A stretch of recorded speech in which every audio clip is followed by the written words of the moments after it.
cartel. Kaya kahit na nag-i-import ng rice without tariff, mahal pa rin ang rice.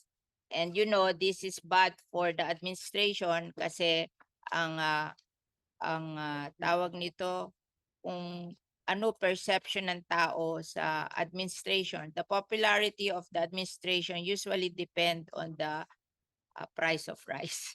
Yes. Alam mo, one of my investigation tungkol sa onion, yung mga onion farmers sa Nueva Ecija, they were forced to sell the onions at 8 pesos per kilo.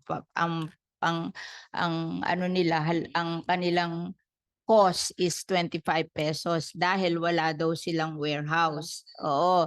And then we discovered that there is a warehouse given by the government to their co-op. Ang ginawa nung kanyang in charge ng co-op, pinalis sa trader. Tapos hindi pinagamit sa small farmer.